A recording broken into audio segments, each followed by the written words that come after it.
En la actualidad, la medicina vive una auténtica época dorada. La península ibérica dispone de un sinfín de medicamentos, acceso a grandes hospitales y técnicas quirúrgicas como jamás se habían conocido antes. Pero lo que muy pocos saben es que parte de la medicina y farmacología de hoy en día ya se conocía hace más de 1000 años en Al-Ándalus. Sus médicos eran capaces de colocar implantes dentales, sabían cómo tratar huesos rotos, se atrevían a operar cataratas y practicaban una cirugía muy avanzada para la época. Vamos a conocer el legado que los andalusíes nos dejaron en el campo de la medicina. Un gran regalo que sigue curando enfermedades en el siglo XXI.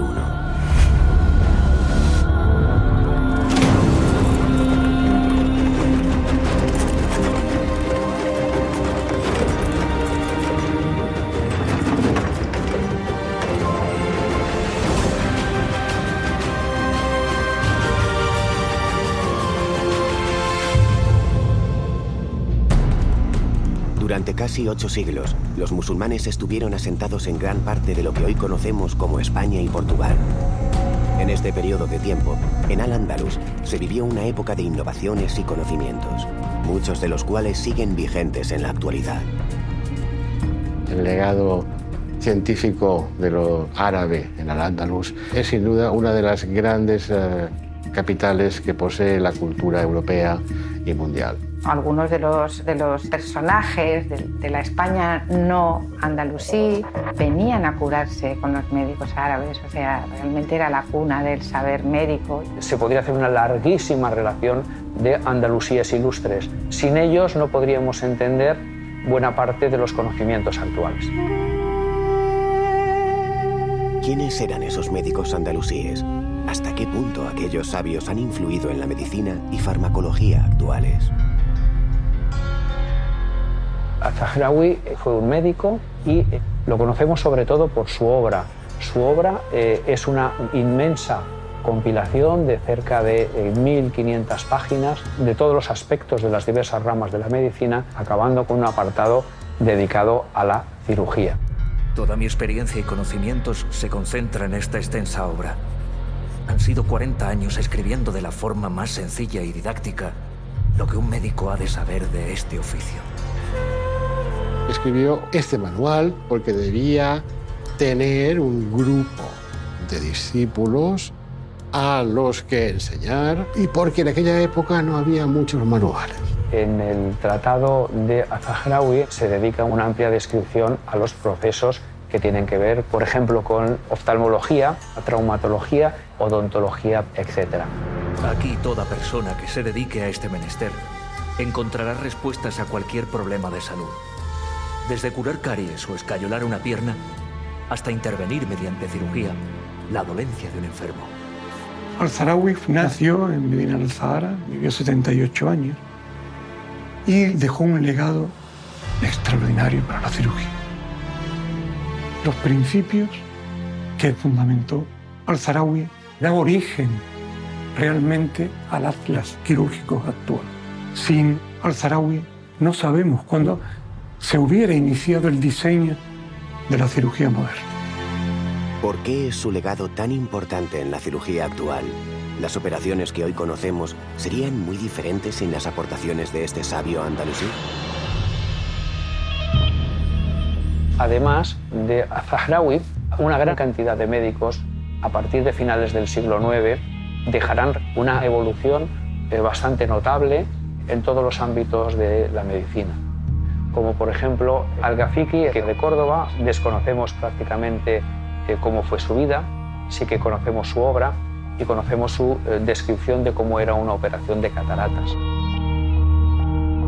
Padecer la enfermedad de la catarata era muy traumático porque a la persona le impediría hacer las labores que eran de aquella época agrícolas o actividades ganaderas, y sobre todo era muy importante en actividades de guerra no poder realizar una visión correcta. Por lo tanto, la pérdida de visión en todas las épocas es un drama, pero en la Edad Media mucho más.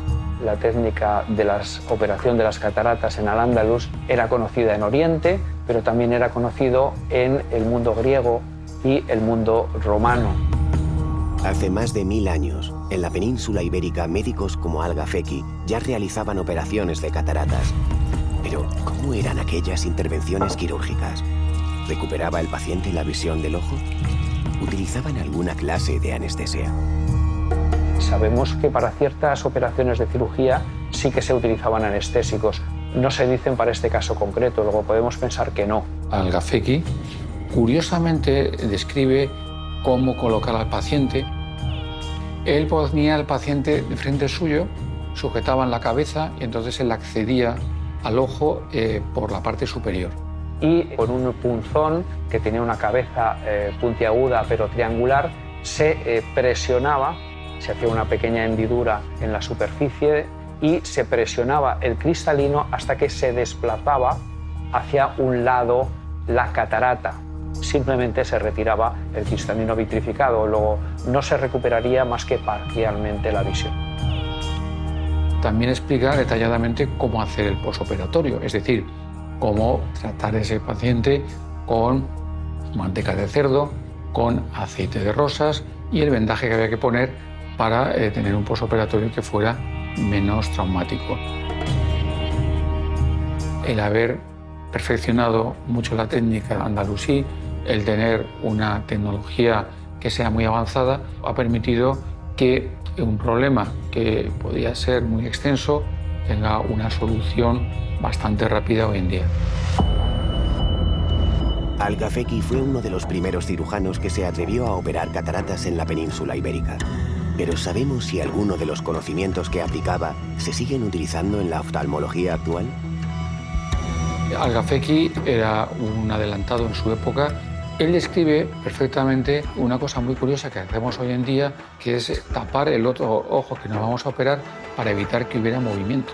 Entonces, al final, podemos decir que Al-Gafeki dio muchas pautas que efectivamente hoy en día se trasladan a nuestra época. Los lazos de unión entre Al-Ándalus y el resto del mundo musulmán permitieron la recepción de nuevos descubrimientos médicos. Unos conocimientos que llegaron a la península de las formas más diversas. Hay una enorme cantidad de andalusíes que van a Oriente a hacer su peregrinación a la Meca y aprovechan para formarse en ciencias de la religión, pero también en astronomía, matemáticas y medicina. De modo que todos estos médicos que vuelven con esa formación en medicina acabarán contribuyendo a una elevación del nivel de conocimientos que se desarrolla en la península ibérica. Gracias a estos viajes, los andalusíes entraron en contacto con los sabios más reputados del mundo islámico. Ibn al-Haytham es seguramente el gran físico del siglo X. Es un hombre con una formación polifacética que incluye estudios médicos, estudios astronómicos, estudios matemáticos. Sabemos poco de su vida, pero sí que hay una anécdota común a diversas fuentes, que es la anécdota de hacerse pasar por loco. Ibn al-Haytham pasó a trabajar al Cairo como matemático y pasó al servicio del califa fatimí al-Hakim. Allí le ofreció el proyecto de crear una gran presa para que controlara las crecidas del Nilo, pero cuando se dio cuenta que como ingeniería no podía desarrollarlo y ante el temor de ser castigado por este califa fatimí, pues él se hizo el loco y se encerró en casa. De modo que durante 6 años se dedicó en casa a experimentar con la luz. El experimento más famoso es el experimento de las velas. Y hace que varias velas proyecten su imagen a través de un agujero mínimo que da una cámara oscura. De modo que un rayo de luz se acaba proyectando en la pared opuesta al agujero la imagen invertida. Es el principio de la cámara fotográfica y el principio también de la cámara de vídeo. La cámara oscura es un conocimiento muy antiguo. Los griegos lo conocían, por lo tanto no es una novedad para Ibn al-Haytham. Lo que es una novedad es el uso que hace de la cámara oscura para confirmar sus teorías. Y gracias a las aportaciones de la experimentación de Ibn al-Haytham, ayuda a entender cuál es el funcionamiento del ojo humano. Las innovadoras ideas de Ibn al-Haytham revolucionaron las teorías de la visión que se habían dado por válidas desde los tiempos de los griegos. En la época clásica, tanto Galeno como Platón como Aristóteles explican la visión como que sale un fuego ígneo del interior del ojo y cuando se junta con la luz exterior acaba formando la imagen. Lo que él consigue es explicar cómo el cristalino puede proyectar una imagen dentro del ojo, que esta imagen después, a través del quiasma de los nervios, llega al cerebro. Además de la oftalmología, algunos médicos andalusíes se preocuparon también del cuidado de los dientes. ¿Cómo era la odontología que se practicaba hace más de 1000 años? ¿Conocían los implantes o los empastes como ocurre en la actualidad?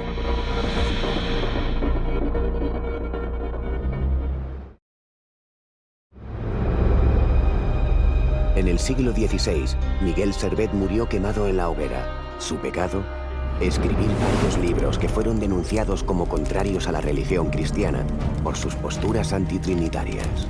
Además, este aragonés se atrevió a publicar una serie de teorías médicas que ponían en jaque el conocimiento sobre fisiología de aquel momento. Tradicionalmente a Miguel Servet se le ha otorgado el origen de la teoría de la circulación pulmonar. Miguel Servet nos dice en una de sus obras que la sangre no circula dentro del corazón, no pasa del ventrículo derecho al ventrículo izquierdo, sino que circula a través de las arterias pulmonares. Pero en el siglo XIII, un médico sirio-egipcio llamado Ibn an-Nafis escribió un tratado importante para la medicina. Ibn an-Nafis incluyó esta descripción 3 siglos antes que Miguel Servet. Por tanto, hay que decir que se adelantó en la descripción de lo que es el fenómeno de la circulación pulmonar. Miguel Servet recogió en sus obras las mismas ideas que Ibn an-Nafis había desarrollado en Egipto. ¿Cómo es posible que este descubrimiento pareciera calcado al de Ibn an-Nafis? ¿Pudo este aragonés tener acceso a la obra del médico sirio? ¿O quizás fue una simple casualidad separada por más de 300 años? Es posible. No puede descartarse que Miguel Servet conociera una idea similar que había tenido en el siglo XIII el médico filósofo Ibn an-Nafis. Ahora bien, los expertos en Miguel Servet y en general en la medicina del Renacimiento no ven un vínculo directo. Es posible que sea una idea poligénica que ha nacido varias veces, más que no una idea transmitida.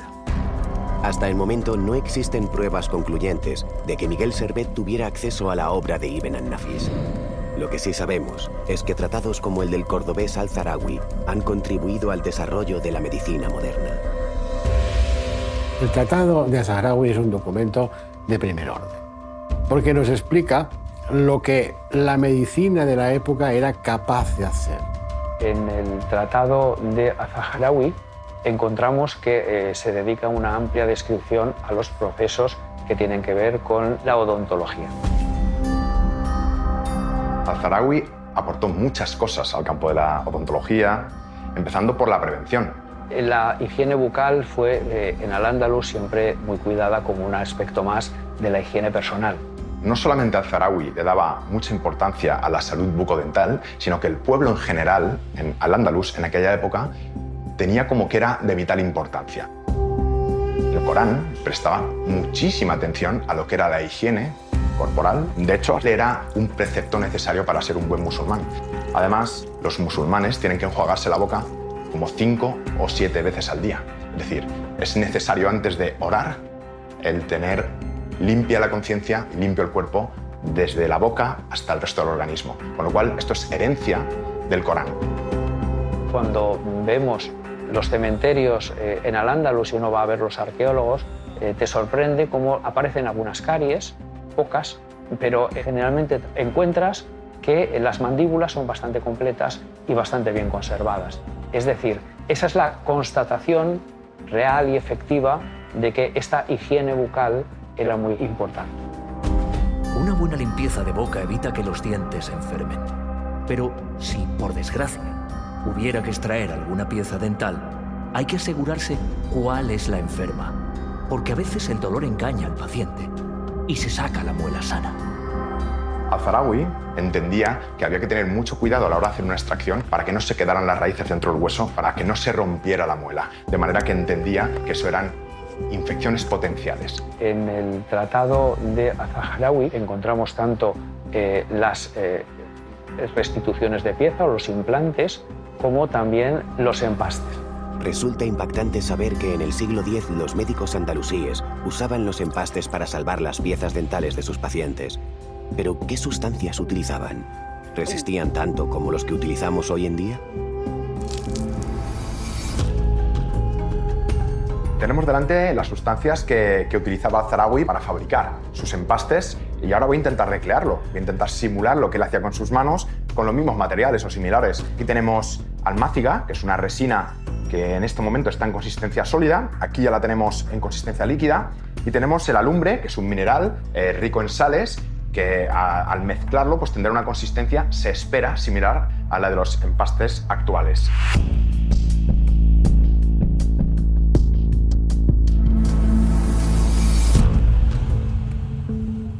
Vamos a compararlo con lo que es una resina compuesta de un empaste actual. Aquí podemos visualizar cómo la consistencia del empaste tradicional y la consistencia del empaste que se utilizaba en Al-Ándalus por Al-Zahraoui puede incluso por el color llegar a ser similar.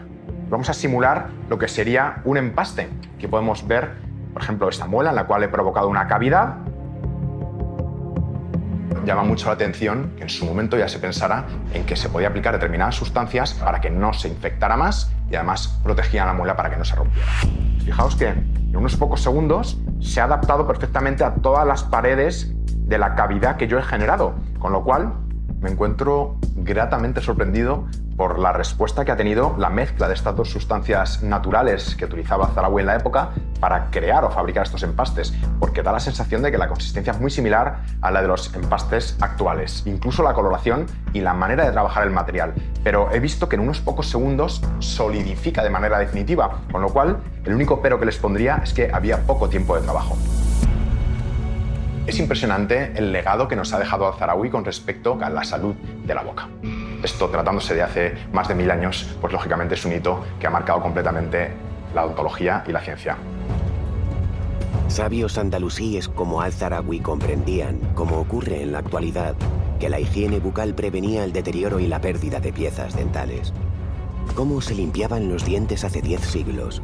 ¿Conocían los dentífricos y los cepillos como los que usamos a diario?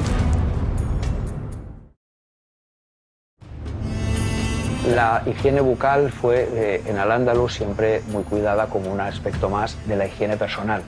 De hecho, siempre se recuerda que el profeta Mahoma utilizaba el siwak.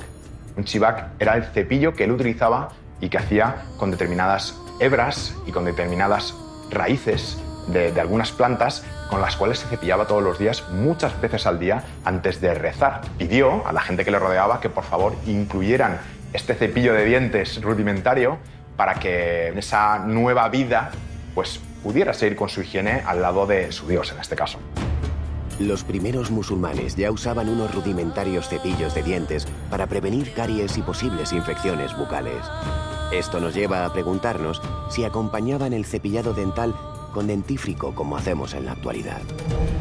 El legado que nos ha dejado Al-Zahraoui con respecto a la prevención eran los dentífricos que utilizaron en la época, eran precisamente para evitar que se forme placa dental, evitará que se inflamen las encías y así prevenir estas dolencias. ¿Sabemos cómo era aquella pasta de dientes que se utilizaba hace más de 1000 años? ¿Con qué sustancia se elaboraba?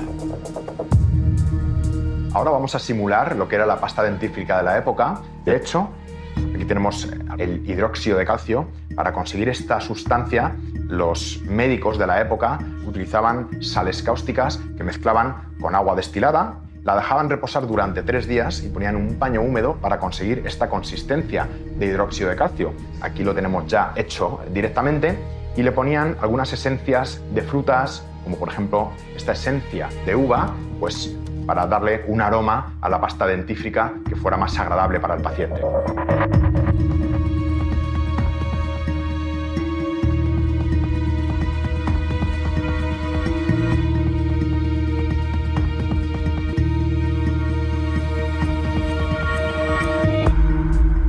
Aquí tenemos la consistencia de la pasta hecha con la receta de Al-Zahraoui en su época y vamos a compararla, por ejemplo, con cualquier tipo de pasta actual.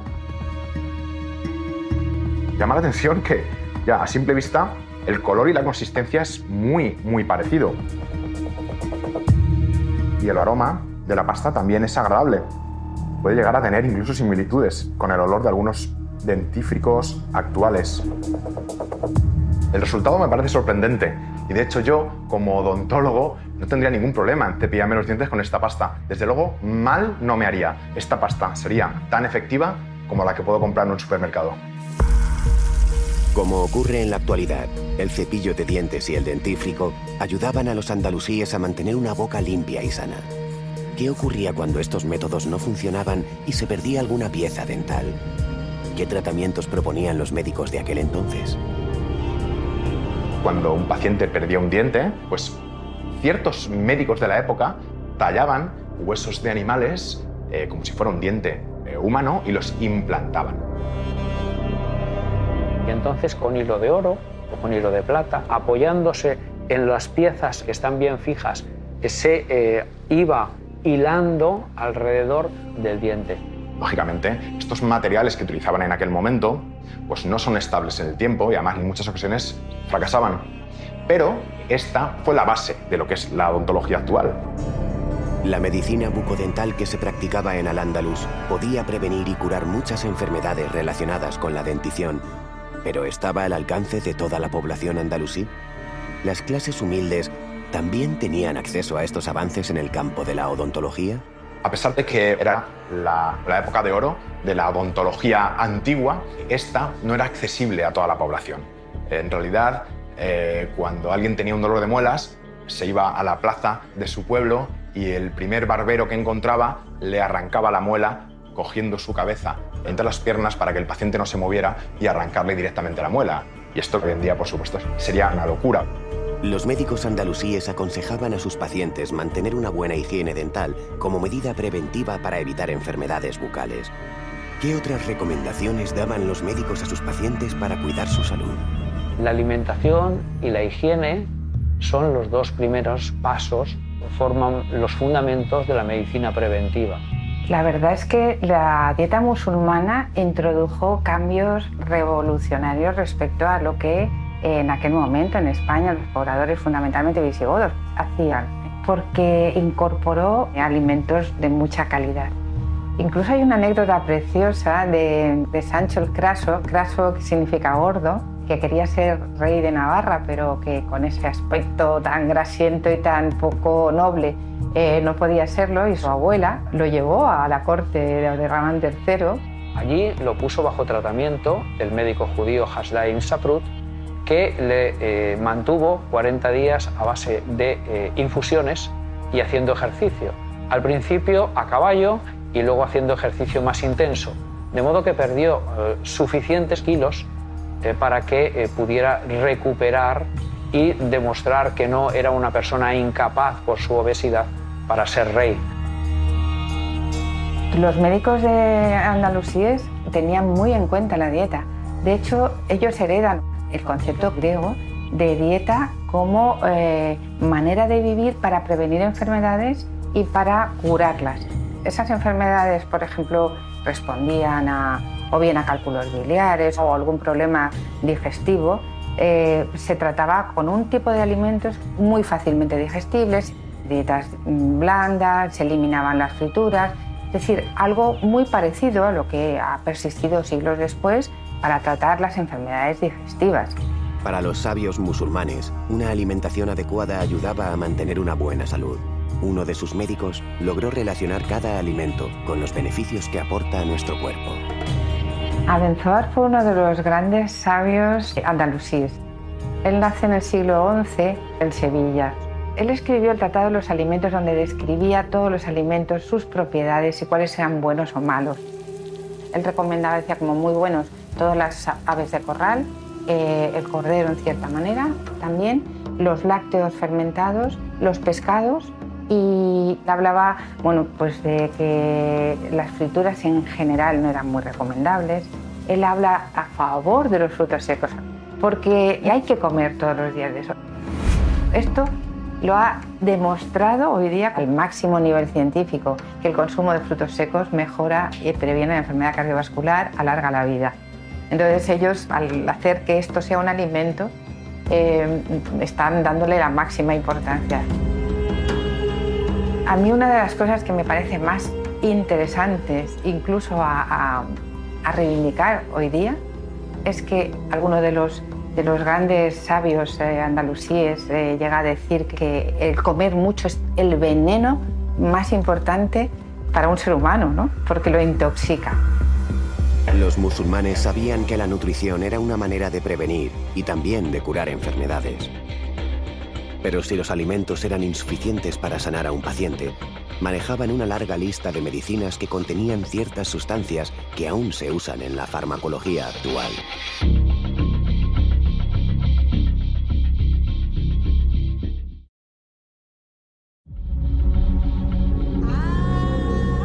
Al-Ándalus es un mundo sometido a los episodios graves para la población, causados, por ejemplo, por cualquier tipo de virus, de bacteria que se descontrole en una cierta época. De hecho, en los asedios medievales, mucho antes de que se empiece a pensar en la idea de contagio, los sitiadores lanzaban cadáveres, ropas de enfermos para que se infectaran. En la última parte histórica de Al-Ándalus, siglo XIV, hay una epidemia de peste que, en principio, todos los historiadores admiten que no había habido nada parecido anteriormente, la llamada peste negra de 1348. La peste negra asoló el Mediterráneo y asoló también buena parte del centro de Europa, y como tal también a la península ibérica. Se dice que había 6 millones de habitantes y quedó reducido a 2. Y en Al-Ándalus, juntamente en el reino de Granada, no tenía por qué ser distinto, y por tanto, si el reino nazarita tenía, vamos a suponer, 300.000 habitantes, es posible que 100.000 perecieran en la epidemia. Los médicos de la época dicen que en 24 horas desarrollaba síntomas y que incluso se moría muy rápidamente. Eso generó bastante pánico en la gente. La peste negra se llevó a un alto porcentaje de la población de la península ibérica. ¿Se enfrentaron los andalusíes a esta pandemia o interpretaron que era un castigo divino como ocurría en otros puntos de Europa? Ibn Hátima es un médico, un granadino muy importante del siglo XIV, que tiene que enfrentarse con la peste en Almería, y la vive y después nos la explica. En el Tratado de Ibn Hátima se recomienda la fumigación de viviendas, el aislamiento de enfermos, la limpieza de las ropas, la limpieza de la casa. Es decir, una serie de medidas que nos suenan hoy en día como muy actuales. Algunos sabios en ese momento tienen un atisbo, en principio, de evitar la enfermedad confinándose en sus domicilios, y no tuvieron problemas con la peste, pero esto hay que interpretarlo como una observación, no es una recomendación para la población. Ibn Hátima nos explica las circunstancias en que se desarrolla la peste. Y entonces es cuando aquí hay las observaciones interesantes. Observa que la peste se contagia de persona a persona. Esta idea de contagio es una idea revolucionaria para la ciencia de la época. En la medicina andalusí destacaron muchos sabios, pero hubo uno que brilló sobre el resto. Un médico cuyo legado aún perdura en la actualidad. En el tratado de Az-Zaghrawi, en el Kitab al-Tasrif, encontramos que se dedica una amplia descripción a los procesos que tienen que ver con traumatología. Y es con Az-Zaghrawi que se convierte en una disciplina médica articulada y bien organizada. La verdad es que fue un personaje súper revolucionario, porque podemos decir que es un autor que redactó su obra en el siglo XI. Por ejemplo, él ya habla de una especie de yeso que se pone en la dislocación de cualquier zona del cuerpo. Pues eso son escayolas. En lo que a huesos se refiere, he encontrado en elementos tan simples como la harina y el huevo la solución perfecta para que las vendas queden tan duras como las piedras. De esta manera, las piernas o los brazos quedan totalmente inmovilizados, disminuyendo por la gracia de Alá el tiempo de curación del enfermo. De Al-Ándalus nos ha llegado mucha información sobre médicos y curiosamente todos eran hombres. ¿Qué ocurría con las mujeres? ¿Podían ejercer esta profesión? Las respuestas las encontramos en el tratado de otro hombre, el sabio Al-Zarawi. Al-Zarawi era discípulo de Arib y Said, el cual fue el primer autor de un tratado completo hispanoárabe sobre obstetricia y pediatría. Al-Zarawi, en su gran tratado médico, trató poco sobre obstetricia, porque no era común que los médicos del Al-Ándalus se dedicaran a la obstetricia, porque el pudor de las mujeres a presentar su cuerpo desnudo ante ellos les llevaba a rechazar la presencia de médicos varones. En el Al-Ándalus, cuando una mujer daba a luz, necesitaba una profesional. Las cabilas eran las matronas hispanoárabes andalusí. Asistían al recién nacido en su nacimiento y asistían a la parturienta durante la cuarentena, a la que visitaban periódicamente. Estas cabilas iban de un lado para otro, no solo en las grandes ciudades ofreciendo sus servicios, pero también a la población rural, ayudando cuando era necesario. Muchas de las formas de trabajar de la cabila árabe andalusí sigue vigente hoy en día. Con respecto al parto, se desarrollaba en la casa de las mujeres. La habitación tenía que estar ventilada, aromatizada. Las cabilas recomendaban que esperar a la ruptura de la bolsa, que se ha de hidratar la parturienta, que antes del parto ha de hacer ejercicio. Cuando la mujer estaba con la dilatación completa, la sentaban en una silla de parto. Nosotros disponemos de sillas de parto hoy en día y que pueden hacer que la mujer esté en posición totalmente vertical. O sea que muchas cosas coinciden con la forma de trabajar hoy en día. Socialmente suponemos que las cabilas árabes eran mujeres muy respetadas, simplemente porque eran las únicas a las que el juez, el cadí, podía llamar a testificar en determinados asuntos. Casos en los que el marido creía que su mujer no era capaz de concebir hijos y la quería repudiar. Entonces la matrona se encargaba de explorarla para ver si había algún tipo de malformación o algo que justificase que esa mujer no pudiera tener hijos. A nivel comercial también colaboraban en la valoración de las esclavas y no tenía el mismo precio una esclava que era capaz de procrear o de mantener relaciones sexuales que una que no lo tenía. Así que colaboraba en la fijación del precio de estas esclavas.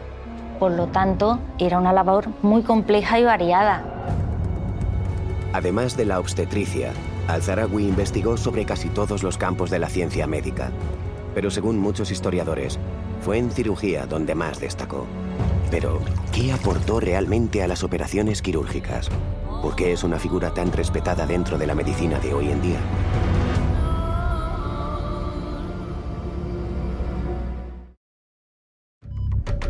En la actualidad, la medicina se suele ejercer en hospitales o consultas. Imaginamos que hace 10 siglos la situación sería muy diferente.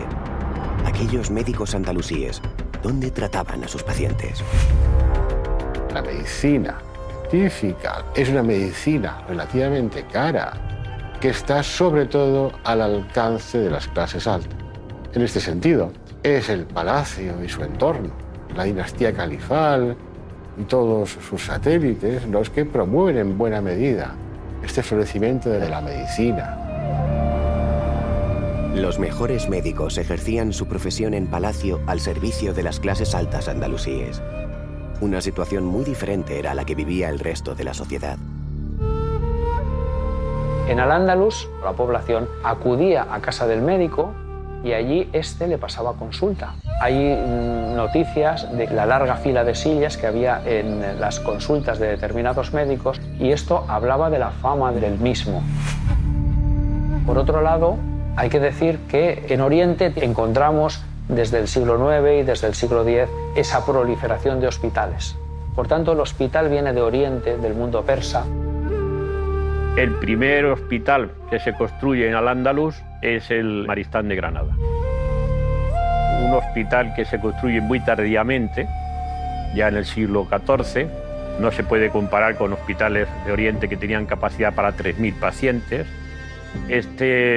Podríamos pensar en principio que pudieran caber a lo mejor 300. Hay que decir que los hospitales, que era para asistencia a los enfermos pobres, pero lo que podemos suponer es que era para asistencia a los enfermos, sobre todo dementes, lo que llamaríamos hoy en día un manicomio. De hecho, hay hospitales en Oriente que tenían salas para dementes, cosa que en el mundo cristiano los encerraban en una torre o los encerraban en una cárcel, no en un hospital, ¿no? Los maristanes conjugaban una estructura especializada en áreas, quirófanos, dispensarios, áreas de atención a enfermos mentales, áreas de atención a distintas patologías, enfermos infectos contagiosos. Por consiguiente, fueron la esencia de lo que en la actualidad es el modelo de hospital universitario de máxima calidad científico, técnica y asistencial. En el mundo islámico, los hospitales ya se conocían hace más de 1000 años. Allí los médicos intentaban por todos los medios curar a sus pacientes. Pero, ¿disponían de fármacos adecuados para acabar con esas enfermedades? ¿Aquellas medicinas se parecían en algo a las que utilizamos hoy en día? Los inicios de la profesión farmacéutica con independencia de la medicina aparecen también en el mundo árabe, en Al-Ándalus. Los orígenes de esta farmacología hay que buscarlos sobre todo con la llegada del manuscrito de Dioscórides que envía el emperador Constantino a Terramán III. Este libro de Dioscórides contenía 600 recetas y preparados médicos. La materia médica de Dioscórides estaba como documento, pero no se había llegado a interpretar correctamente todos los contenidos, todas las drogas que allí se citaban. Y este es el papel un poco que juega el monje Nicolás, con su conocimiento de la materia médica original que le permitió hacer el papel de traductor. Y entonces empezaron a traducir todos los nombres que estaban del griego, a identificar todo ese tipo de plantas que había ahí descritas. Y eso fue, digamos, el punto de arranque de toda la explosión de conocimiento científico andalusí. La materia médica de Dioscórides supuso un punto de inflexión en la farmacología andalusí. Aquellos sabios ya sabían para qué dolencias se utilizaba cada planta. El siguiente paso era emplearlas de una forma precisa y correcta para lograr que los enfermos sanasen. Los jardines botánicos de Al-Ándalus se plantaban especies que iban a ser utilizadas como remedio o iban a formar parte de otros compuestos. Hemos encontrado libros de simples, me refiero a especies vegetales que por sí tenían ya una utilidad, y luego tenemos también otros documentos que son los libros de compuestos, donde se decían medicamentos con más de un simple. Los mejores fármacos siempre se elaboraban en palacio. Allí los médicos experimentaban con todo tipo de compuestos en su búsqueda de nuevas medicinas. ¿Pero consiguieron ampliar los conocimientos que adquirieron del tratado de Dioscórides? ¿Hubo algún andalusí que destacó en el campo de la farmacología? Ibn Wafid es una figura importantísima dentro del desarrollo de la farmacología en el siglo XI. Es un autor que nació y murió en Toledo, en la corte de los Dunnún. Se le conoce como un médico de un carácter eminentemente práctico. La aportación más importante, no la única, porque tiene varios libros, pero la más importante es el libro de la almohada. Este libro de la almohada recoge muchas recetas para todas las enfermedades que él describe desde la cabeza a los pies. En el libro de Ibn Wafid, de las 900 y pico recetas o medicamentos, hay al menos 200 drogas nuevas, 200 utilidades, partes, digamos, de una planta que se utilizaban para hacer un medicamento. El libro de la almohada de Ibn Wafid aportó numerosas recetas que suponían una novedad para la farmacología de la época. Si esta ciencia vivió uno de sus momentos más álgidos de la historia, el campo de la cirugía tampoco se quedó atrás. Los musulmanes asentados en la península ibérica llegaron a practicar intervenciones quirúrgicas que nada tenían que ver con la curación de enfermos.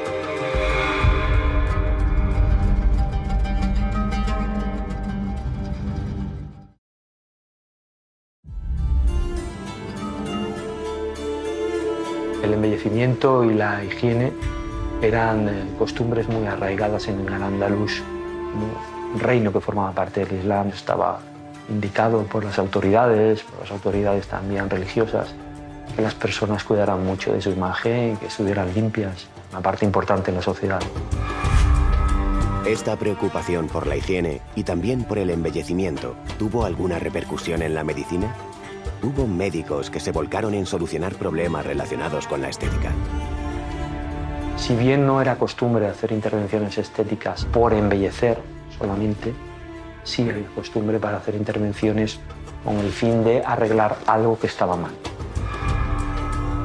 Hay evidencias de intervenciones estéticas en Al-Ándalus. Por ejemplo, narices gordas o grotescas o personas que tienen los labios muy gruesos y que al sonreír no muestran los dientes, orejas malformadas. También aparece descrita en los tratados de Al-Zarawi. En el campo de la cirugía plástica estética hay documentos muy antiguos. Por ejemplo, en la India antigua ya había tratados donde se explicaba cómo hacer una reconstrucción nasal.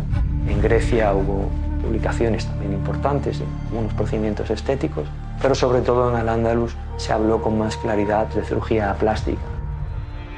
Entonces, la cirugía plástica actual le debe muchísimo a las publicaciones de Al-Ándalus de esa época. Si los médicos andalusíes se atrevían a hacer intervenciones para corregir defectos físicos, ¿qué otras operaciones quirúrgicas realizaban? ¿Utilizaban técnicas que aún se emplean en la cirugía actual? Al-Zarawi, en el tratado Al-Tasrif, él menciona técnicas quirúrgicas convencionales, como es el uso de la seda como material de sutura. Seda que todavía hoy utilizamos exactamente igual. También utilizaban tripa de animales, tripa de gato, para ligar vasos, para hacer suturas, porque las tripas de gato es material biodegradable y el cuerpo lo absorbía. Todo indica que las operaciones de cataratas se realizaban sin ninguna sustancia para calmar el dolor. Pero ¿qué ocurría cuando los cirujanos tenían que abrir los cuerpos de sus pacientes? ¿Utilizaban algún tipo de anestesia? La anestesia hasta el siglo XVII-XVIII realmente no existía como tal. En estos tiempos lo que se hacía realmente era aplicar belladona, aplicar ciertas raíces que hacen de depresores del sistema nervioso central, alcohol y poco más. Y sujeción, mucha sujeción. Con Al-Zahrawi la cirugía sube a un nivel desconocido y hay que decir que es el padre de una cirugía que se utilizaban como tratamientos simples para la curación de enfermedades. ¿Por qué? Por lo que suponía de dificultades con la hemostasis, frenar las hemorragias y también de dificultades de infecciones del cuerpo del paciente. Y también habla de intervenciones mucho más complejas, de tener que llegar al tejido sano y eliminar el tumor en su totalidad, pero respetando o incluyendo parte de tejido sano para respetar que no queden raíces del tumor. Además de practicar este tipo de operaciones, muchos historiadores coinciden en que Al-Zahrawi fue el precursor de la cirugía moderna. ¿Qué le debe esta rama de la medicina a aquel sabio andalusí? ¿Cuál es la herencia que nos ha dejado? Al-Zahrawi, en su Tratado 30, que es el tratado de cirugía, que es valiosísimo porque allí incluye hasta 200 dibujos de instrumental quirúrgico de todo tipo. Y es una aportación muy interesante, teniendo en cuenta que son instrumentos necesarios para las muy diversas operaciones que se realizaban. Una intervención quirúrgica jamás podrá tener éxito sin unas herramientas que le den seguridad al médico encargado. Es imprescindible que sean de buena calidad y con un buen acabado. Cuantas más tenga a su alcance, más seguro se sentirá el cirujano. En su tratado aparecen numerosos instrumentos quirúrgicos que hoy en día han sido reproducidos, además, por la industria moderna y que son de una utilidad tremenda. Estamos hablando de instrumentos que todavía usamos 1000 años después. Por supuesto, con otros materiales, con un diseño que hemos ido perfeccionando, pero En principio, seguimos todavía en muchos casos el diseño original de Al-Zarawi. Así vemos que entre una sierra de Al-Zarawi y una sierra moderna con sus dientes absolutamente similares. Si nos vamos al terreno de los bisturís, Al-Zarawi utilizaba bisturís muy pequeños, algunos para la cirugía ocular, otros para separar la piel, otros rectos, absolutamente rectos, para incidir sobre planos de diversas zonas anatómicas. Si nos vamos a los ganchos, pues aquí tenemos un gancho moderno y aquí tenemos los de Al-Zarawi. Si nos vamos a la cauterización, para cauterizar tenemos hoy día bisturís eléctricos que enchufamos a la corriente y que cambiamos. Este, por ejemplo, sería idéntico a los que aquí tenemos de Al-Zarawi. Idéntico, distintos tamaños, pero al fin y al cabo exactamente iguales. Pero hoy tenemos instrumentos que son muy similares. ¿En qué se diferencia este de este tan actual? Pues prácticamente en nada. Podemos decir que nuestra cirugía es una cirugía que brota hace 1000 años de la mente de este gran hombre. Los instrumentos que diseñó Al-Zarawi en el siglo X han servido de inspiración para la cirugía moderna. Un médico que dejó escrito en su tratado la forma de cauterizar heridas, empastar muelas o la manera correcta de escayolar piernas y brazos. Durante siglos, el tratado de Al-Zarawi se empleó como parte esencial de la formación de los médicos de toda Europa. Pero la aportación musulmana a la ciencia médica estuvo también protagonizada por otros muchos sabios. Médicos que ya sabían de la existencia del aparato circulatorio, de infinidad de recetas farmacológicas o de la forma de operar cataratas. El valioso legado médico andalusí también brilló en otros muchos campos. Aquellos musulmanes nos trajeron los algoritmos. Gracias a estas operaciones matemáticas, hoy podemos disfrutar de cualquier aplicación en nuestros móviles. También fueron los primeros en sembrar en la península gran parte de la fruta y verdura que degustamos en nuestra mesa. Una herencia musulmana que seguiremos descubriendo en Al-Andalus, el legado.